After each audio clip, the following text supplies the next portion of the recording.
El librito abierto. Por Fred T. Wright.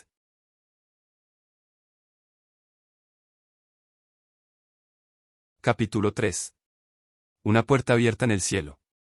Messenger and News Review, enero de 1994. Apocalipsis 4, 1 al 11. En el último capítulo se enumeran dos razones principales para que haya un desvelamiento progresivo del libro de Daniel. Ellos son: 1. La necesidad cada vez mayor de una luz cada vez más brillante que fluya hacia el pueblo de Dios para equiparlo adecuadamente para su guerra contra los poderes del mal.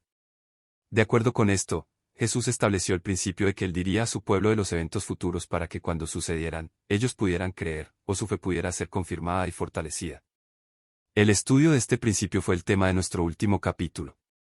2. Hasta que Cristo murió en el Calvario y resucitó triunfante sobre el pecado y la muerte, ni él ni ningún otro ser tenía el poder de desvelar las profecías de Daniel. Este capítulo se dedicará a ampliar nuestra comprensión de este punto. Comencemos. La referencia para nuestra información básica es Apocalipsis 4 y 5. El salón del trono en el cielo. En estos dos capítulos se nos ofrece una visión sobrecogedora del primer departamento del santuario celestial. Allí, en todo su poder y esplendor vivientes, estaba el trono de Dios rodeado de 4 seres vivientes y 24 ancianos. Leamos con gran reverencia esta revelación del poder y la gloria de Dios, tal como se abre ante nuestra mirada maravillada. Apocalipsis 4, 1 al 11. Después de esto miré, y aquí una puerta abierta en el cielo, y la primera voz que oí, como de trompeta, hablando conmigo, dijo: Sube acá, y yo te mostraré las cosas que sucederán después de estas. Y al instante yo estaba en el Espíritu, y aquí, un trono establecido en el cielo, y en el trono, uno sentado. Y el aspecto del que estaba sentado era semejante a piedra de jaspe y de cornalina, y había alrededor del trono un arco iris, semejante en aspecto a la esmeralda. Y alrededor del trono había 24 tronos, y vi sentados en los tronos a 24 ancianos, vestidos de ropas blancas, con coronas de oro en sus cabezas. Y del trono salían relámpagos y truenos y voces, y delante del trono ardían 7 lámparas de fuego, las cuales son los 7 espíritus de Dios. Y delante del trono había como un mar de vidrio semejante al cristal, y junto al trono, y alrededor del trono, 4 seres vivientes llenos de ojos delante y detrás. El primer ser viviente era semejante a un león, el segundo era semejante a un becerro, el tercero tenía rostro como de hombre, y el cuarto era semejante a un águila volando. Y los 4 seres vivientes tenían cada uno 6 alas, y alrededor y por dentro estaban llenos de ojos, y no cesaban día y noche de decir: Santo, Santo, Santo es el Señor Dios Todopoderoso, el que era, el que es, y el que ha de venir. Y siempre que aquellos seres vivientes dan gloria y honra y acción de gracias al que está sentado en el trono, al que vive por los siglos de los siglos. Los 24 ancianos se postran delante del que está sentado en el trono, y adoran al que vive por los siglos de los siglos, y echan sus coronas delante del trono, diciendo: Señor, digno eres de recibir la gloria y la honra y el poder, porque tú creaste todas las cosas, y por tu voluntad existen y fueron creadas. En esta etapa de nuestro estudio de Daniel y el Apocalipsis no intentaremos extraer todas las verdades vivas contenidas en estos versículos y los que siguen en el capítulo 5. Nos limitaremos a los pensamientos que enseñan que solo Cristo crucificado y resucitado tenía el poder de desvelar a Daniel, y algo de lo que estas verdades significan para nosotros. Nos limitaremos a aquellos pensamientos que enseñan que solo el Cristo crucificado y resucitado tenía el poder de desvelar a Daniel, y algo de lo que estas verdades significan para nosotros. Al comienzo de esta revelación particular, se señala a Juan una puerta abierta en el cielo, cuyo estado abierto revela la presencia en su interior de Dios Padre, el poderoso Creador de los cielos y de la tierra. Alrededor del trono hay 24 ancianos y 4 seres vivientes que dirigen toda su alabanza y adoración al que está sentado en el trono. El rollo sellado. En el capítulo 4 no se hace referencia a Cristo, el Cordero inmolado.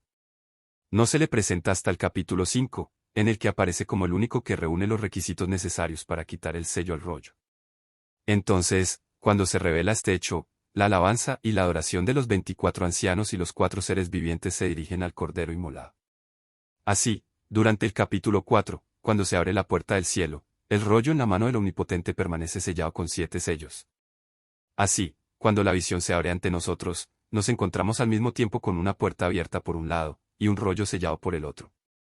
La puerta abierta revelaba a Dios como el Creador todopoderoso de los cielos y la tierra, y el soberano probado y comprobado de un gobierno o reino eternamente establecido. Esta visión dio a los 24 ancianos y a los 4 seres vivientes motivo de alabanza y regocijo. Pero, por otra parte, El hecho de que no se pudiera encontrar a nadie que abriera el rollo sellado con 7 sellos, fue motivo de la mayor tristeza y la más grave preocupación. Podían estar contentos por una situación, pero consternados por la otra. ¿Qué puede significar esto? El poderoso auxiliar en nuestra comprensión de este problema es la ley de causa y efecto. Este es el principio de que, hasta que se obtengan ciertas calificaciones y se cumplan ciertas condiciones, no se lograrán los resultados finales deseados. El rollo no podía ser abierto hasta que Cristo se hubiera convertido en el Cordero inmolado, y él no podía ser realmente el Cordero inmolado hasta que se hubiera sacrificado en el Calvario. El servicio del santuario. Esta progresión de causa-efecto está poderosamente ilustrada en los servicios del santuario del Antiguo Testamento, donde la obra comenzaba con el sacrificio de la víctima animal en el atrio, siendo el atrio el símbolo de esta tierra. Siendo así, para mantener el antitipo fiel al tipo, Cristo tenía que ser crucificado en esta tierra. Y así fue. De nuevo, en el tipo del Antiguo Testamento, solo cuando el servicio en el patio se completaba satisfactoriamente, el sacerdote podía pasar al primer departamento del santuario. Así en el antitipo. Ningún ministerio salvador de la gracia divina podía aplicarse en favor del pecador hasta que se hubiera realizado el servicio en el atrio. De la misma manera, no podía haber servicio en el lugar santísimo hasta que se hubieran completado los servicios en el lugar santo, tanto en la tierra como en el cielo. En este punto se necesita una palabra de advertencia, porque lo que se ha escrito en los párrafos anteriores podría llevar a la conclusión de que todos los que murieron hasta el comienzo del ministerio de Cristo en el primer departamento del santuario celestial, nunca podrían ser salvos, o tenían que ser salvos de alguna otra manera que por la fe en el Evangelio. Hay quienes adoptan la posición de que todos los que se han salvado hasta la cruz, vivieron durante el periodo de la dispensación de la observancia de la ley, mientras que los que se han salvado desde entonces, han vivido durante el reino de la gracia. Así, enseñan que los que vivieron antes de la cruz heredarán el reino por los méritos obtenidos al guardar fielmente los mandamientos de Dios, mientras que los que vivieron después de la cruz se salvarán por su fe en la gracia de Dios. Esta es la triste doctrina llamada dispensacionalismo. Todo el pueblo de Dios, ya sea que hayan vivido antes o después de la cruz, son salvos de la misma manera por la fe. La única diferencia es que los de antes, descansaban en un Salvador por venir, mientras que los de después, confiaban en un Salvador que ya había venido. Dondequiera que se coloque la cruz, no hay diferencia en la eficacia de la provisión de Dios para la salvación del hombre. El santuario y sus servicios están diseñados para revelar lo que ocurre en la tierra y en el cielo entre la cruz y la restauración de todas las cosas edénicas y gloriosas. Aunque la luz de la revelación del Antiguo Testamento del poder de la obra de Dios para restaurar la imagen perdida de Dios en el hombre es clara y poderosa, se ve enormemente glorificada por el testimonio del Nuevo Testamento. Esto no significa que menospreciemos y desechemos el Antiguo Testamento, pues sería un error de las más inmensas proporciones. The Spirit of Prophecy, tomo 3, página 211 a 212. La historia de la vida, muerte y resurrección de Jesús, como la del Hijo de Dios, no puede demostrarse plenamente sin las pruebas contenidas en el Antiguo Testamento. Cristo se revela en el Antiguo Testamento tan claramente como en el Nuevo. Uno da testimonio de un Salvador que ha de venir, mientras que el otro da testimonio de un Salvador que ha venido de la manera predicha por los profetas. Para poder apreciar el plan de la redención, es preciso comprender a fondo la escritura del Antiguo Testamento. Es la luz glorificada del pasado profético la que resalta con claridad y belleza la vida de Cristo y las enseñanzas del Nuevo Testamento. Los milagros de Jesús son una prueba de su divinidad, pero las pruebas más contundentes de que Él es el Redentor del mundo se encuentran en las profecías del Antiguo Testamento comparadas con la historia del Nuevo. Jesús dijo a los judíos: escudriñad las Escrituras, porque a vosotros os parece que en ellas tenéis la vida eterna, y ellas son las que dan testimonio de mí. Juan 539. En aquel tiempo no existía otra escritura que la del Antiguo Testamento, por lo que la orden del Salvador es clara. Mensajes selectos, tomo 3, página 221. Abraham fue salvado por la fe en Cristo tan ciertamente como el pecador se salva hoy por la fe en Cristo. El desafío de la rebelión. Volvamos ahora a nuestro estudio de lo que Juan vio según consta en Apocalipsis 4 y 5, y que tiene una relación directa con el desvelamiento de Daniel. Como ya se ha señalado en este capítulo, lo que Juan vio por primera vez en el cielo fue la puerta abierta que revelaba a Dios Padre en su papel de creador que ejecutó por medio de su Hijo, Jesucristo, y del Espíritu Santo. Patriarcas y Profetas, página 33. Desde el poderoso Leviatán que juega entre las aguas hasta el más diminuto insecto que flota en el rayo del sol. Cada parte de la obra creadora de Dios es una expresión de su carácter de benignidad y amor. La suya fue la perfección del gobierno que abrió a cada uno de sus súbditos lo más sublime en deleites santos y sin pecado, desarrollo ilimitado y acceso a todo lo que ofrecía el vasto depósito del conocimiento. Como consecuencia del surgimiento de Lucifer, el ángel rebelde, y de su éxito en inducir al hombre a unirse a él en la rebelión, hubo un momento en que Dios, el Padre Eterno, enfrentándose en su interior a una temible crisis, estuvo a punto de cerrar esa puerta para siempre. Si eso hubiera sucedido, el Padre habría traicionado su carácter de creador amoroso, habría mostrado que no se podía confiar en él para negarse a sí mismo sin importar el coste, se habría convertido en lo que Satanás le acusó de ser, un destructor, no un restaurador, y Cristo nunca podría haberse ofrecido a sí mismo como sacrificio salvador.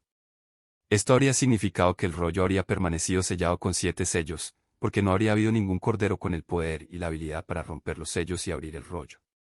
Esto sugiere la posibilidad de que, si Dios hubiera hecho otra elección, entonces esta puerta nunca se habría abierto, una eventualidad de las más graves consecuencias posibles para aquellos que serían salvados del pecado y de la destrucción eterna.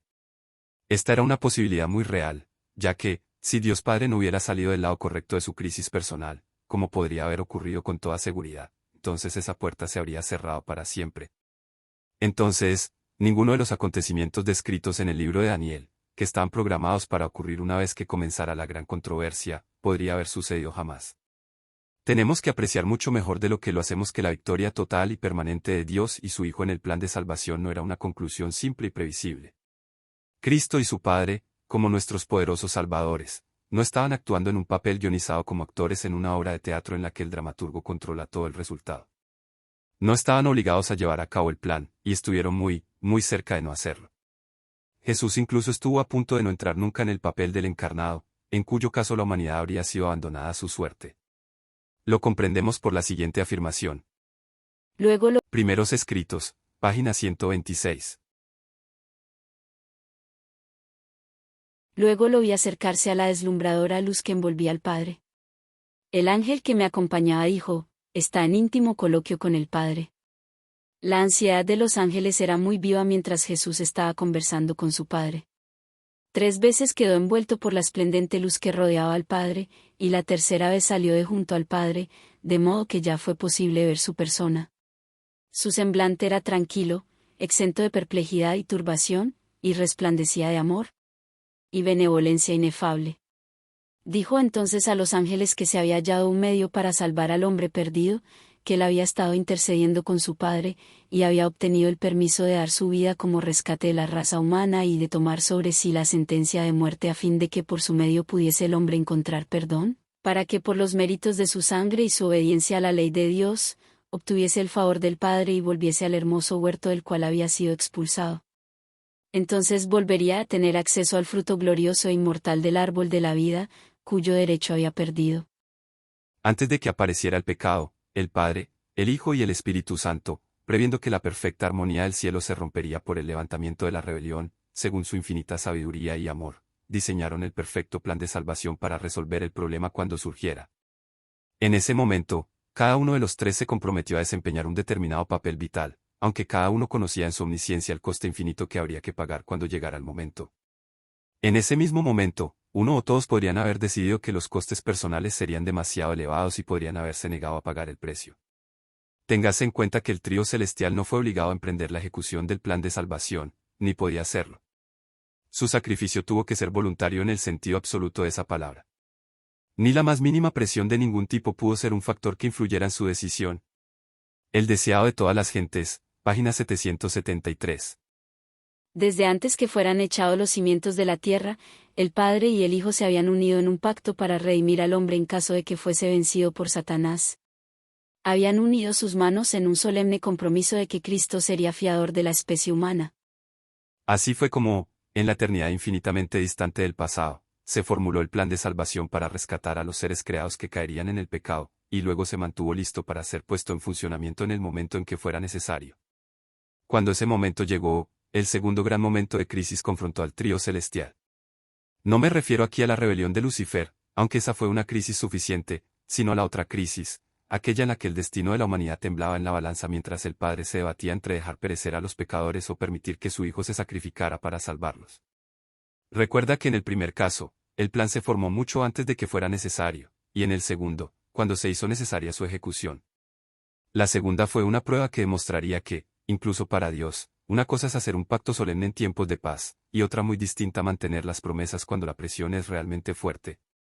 Por ejemplo, hoy, en el tiempo relativamente tranquilo antes del establecimiento de la imagen mundial de la bestia, cuando no se ejerce una gran presión sobre nosotros, una cosa es prometer que seremos fieles a Dios cuando se establezca la imagen de la bestia, pero otra totalmente distinta será mantener esa promesa bajo la presión de la pérdida de todas las cosas, cuando seamos objeto de la más severa persecución y veamos que la muerte es el precio que parece que estamos a punto de pagar. Esta es una experiencia por la que incluso el Padre Eterno pasó, ya que fue una lucha para el mantener la promesa que había hecho en tiempos de paz, y dar permiso a su Hijo para poner en práctica el plan de salvación ahora que la realidad del mismo, en todo su terrible horror, estaba frente a él. Primeros Escritos, página 127. Dijo el ángel, ¿creéis que el Padre entregó sin lucha alguna a su querido y amado Hijo? No, no. El Dios del cielo luchó entre dejar que el hombre culpable pereciese o entregar a su amado Hijo para que muriese por la raza humana. Cuando la crisis llegó a esta tierra con la entrada del pecado, entonces Dios Padre se vio envuelto en una lucha increíble. La poderosa fuerza del amor por su Hijo amado luchaba contra su infinito amor por la humanidad condenada. Otro factor a favor de la decisión de rescatar a los pecadores de la muerte eterna era que él ya se había comprometido a pagar el precio de nuestra salvación. ¿Haría honor a ese compromiso o lo desatendería? ¿Qué lucha debió de ser? No fue, en ningún caso, un acto como en una obra de teatro donde el resultado lo determina el dramaturgo. Tampoco era Dios incapaz de romper su pacto con su Hijo y el Espíritu Santo. Si hubiera sido imposible que Dios cambiara, entonces nunca habría habido una lucha, porque el resultado habría sido una conclusión inevitable. Es cierto que Dios dijo que Él no cambia, pero esta es una afirmación que fue probada solo después de que Él se comprometió a mantener su palabra bajo la mayor presión posible. Solo después de este compromiso fue evidente que Él no cambiaba y, por lo tanto, no pecaba, y en verdad podía decir de sí mismo. Malaquías 3:6, porque yo Jehová no cambio. Y también, Santiago 1:13, Dios no puede ser tentado por el mal. En este contexto tenemos un punto interesante y es que los ángeles creían que Dios podía cambiar. De lo contrario, no habrían estado intensamente ansiosos cada una de las 3 veces que el amado Hijo de Dios entró en la luz que inundaba la persona del Padre. Observen de nuevo esas palabras. Primeros Escritos, página 126. La ansiedad de los ángeles era muy viva mientras Jesús estaba conversando con su Padre. Que los ángeles creyeran que Dios podía cambiar no es prueba de que pudiera hacerlo, porque los ángeles no siempre entendían a Dios. Pero no deja de ser un hecho interesante. El propósito del Salvador al entrar una y otra vez en la presencia de su Padre era obtener. Primeros Escritos, página 126. El permiso de dar su vida como rescate de la raza humana y de tomar sobre sí la sentencia de muerte a fin de que por su medio pudiese el hombre encontrar perdón, para que por los méritos de su sangre y su obediencia a la ley de Dios, obtuviese el favor del Padre y volviese al hermoso huerto del cual había sido expulsado. El compromiso total con el orden evangélico habría impedido a Cristo proceder con el plan de salvación sin el permiso del Padre.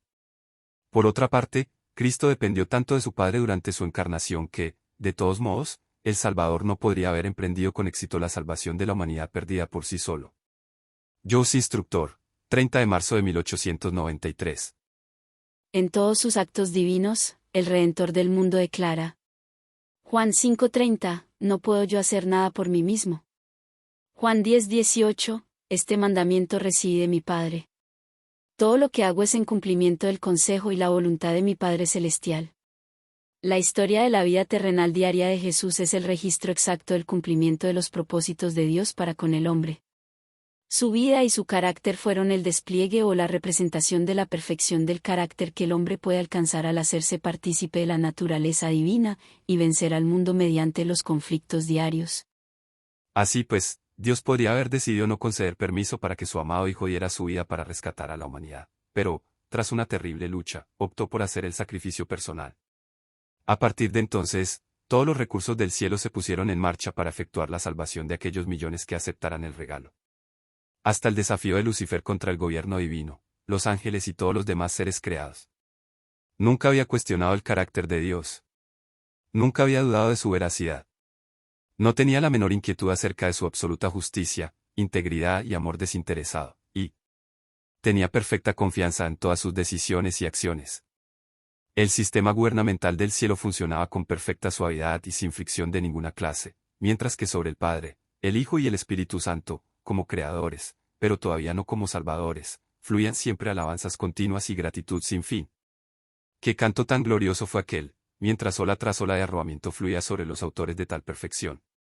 El carácter de Dios proporcionó a los ángeles y a los demás habitantes del universo motivos de indecible alegría, a medida que se hacían cada vez más conscientes de la perfección de la creación y del gobierno que la controlaba. Una revelación progresiva.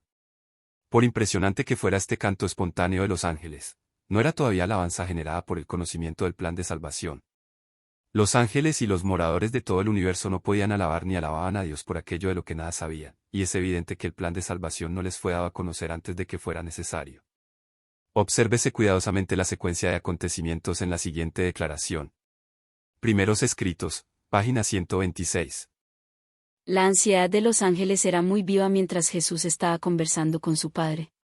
3 veces quedó envuelto por la esplendente luz que rodeaba al Padre, y la tercera vez salió de junto al Padre, de modo que ya fue posible ver su persona. Su semblante era tranquilo, exento de perplejidad y turbación, y resplandecía de amor y benevolencia inefable. Dijo entonces a los ángeles que se había hallado un medio para salvar al hombre perdido, que él había estado intercediendo con su Padre, y había obtenido el permiso de dar su vida como rescate de la raza. El orden es el siguiente. 1. El Salvador fue encerrado por la luz gloriosa que rodeaba al Padre. 2. Después de la tercera aparición, su semblante brilló con un resplandor indescriptible. 3. Entonces, Jesús anunció la existencia y la estructura del plan de salvación, la vía de escape para el hombre culpable. Esta afirmación deja claro que el plan de salvación no fue revelado a los ángeles sin pecado, ni a su vez a los hombres pecadores, hasta que surgió la necesidad de que resolviera el problema del pecado. Entonces, una vez que la necesidad se hizo evidente, la solución, ahora que había sido dada a conocer, comenzó a ser comprendida. Inevitablemente, el carácter de Dios resplandeció con mayor belleza, poder y excelencia que nunca. Los ángeles respondieron de la misma manera. Cantaron alabanzas a Dios como nunca antes habían cantado, no solo para apreciar el poder y la perfección del Padre, del Hijo y del Espíritu Santo como creadores, sino también por su asombro, admiración y deleite al contemplar el amor de la divinidad al ofrecerse para salvar a la humanidad, sin importar el coste que ello pudiera suponer para ellos mismos. Primeros escritos, páginas 126 y 127. Entonces se llenó el cielo de inefable júbilo. El coro celestial entonó un cántico de alabanza y adoración. Tocaron las arpas y cantaron con una nota más alta que antes, por la gran misericordia y condescendencia de Dios al dar a su amado Hijo para que muriese por una raza rebelde. Expresaron alabanza y adoración por el abnegado sacrificio de Jesús, que consentía en dejar el seno del Padre y escoger una vida de sufrimientos y angustias y morir ignominiosamente para poder dar vida a otros. No es que Dios no tuviera opciones alternativas para resolver el problema del pecado. Una de ellas preveía el exterminio de todos aquellos que se atrevieran a salirse de la línea, y de hecho, esto es lo que los ángeles esperaban que hiciera, como está escrito. El deseado de todas las gentes, página 29. Con intenso interés, los mundos que no habían caído habían mirado para ver a Jehová levantarse y barrer a los habitantes de la tierra. Si Dios hubiera optado por esta solución, el resultado habría sido la instauración de un reino de despotismo. Cualquiera que se atreviera a rebelarse sería eliminado sin piedad de un reino basado en un gobierno mantenido a base de infundir miedo en los corazones de sus súbditos. Resumen. Permíteme ahora resumir los puntos expuestos en este capítulo hasta ahora. Está claro entonces que el Padre Eterno estuvo muy cerca de negarse a conceder permiso para que su Hijo se convirtiera en el sacrificio por el cual la humanidad perecedera pudiera ser salvada. Si lo hubiera hecho, la larga serie de victorias para la causa de la verdad, que se profetizó que tendrían lugar entre la caída y la cruz del Calvario, nunca habrían tenido lugar. Pero Dios Padre tomó la decisión correcta, y tan cierto como que él obtuvo su gran victoria personal, tan cierto fue que la puerta del cielo se abrió. Piensa en la diferencia que esa victoria marcó en la historia que, bien entendida, es el desarrollo de los triunfos del plan de salvación. Y piensa en la diferencia que esa decisión trascendental marcó en los cantos de los ángeles. Antes de la caída, cuando no había ninguna duda con respecto al carácter de Dios o a la administración de sus leyes totalmente justas, los ángeles habían estado embelesados por lo que sabían de Dios como su creador. Tan inspirados estaban que cantaban continuamente acerca de él. Sería bueno para nosotros si estuviéramos en una posición en la que, como los ángeles, pudiéramos ver personalmente estas maravillas de perfección y poder. Al mismo tiempo, necesitaríamos poseer las habilidades para comprender realmente la belleza y la perfección de la creación y el gobierno de Dios, como ellos pudieron hacerlo antes de que el hombre cayera y antes de que se hiciera la revelación del plan de salvación. Como los ángeles, estallaremos en continua alabanza y gratitud a nuestro encantador Padre Celestial en proporción a nuestra capacidad de ver lo que ellos vieron. Pero, cuando el Padre ganó su inmensa batalla personal contra sí mismo, y el plan de salvación se abrió ante la mirada embelesada de los ángeles, entonces cantaron como nunca antes habían cantado, aunque todavía estaba por venir el desvelamiento del libro de Daniel, que no podía tener lugar hasta que Cristo hubiera logrado la misma victoria sobre sí mismo que su Padre había ganado. Cuando eso fue ganado y no antes, el Cordero había llegado a ser calificado para abrir el libro sellado de Daniel. El develamiento de ese pergamino será el tema de nuestro próximo capítulo.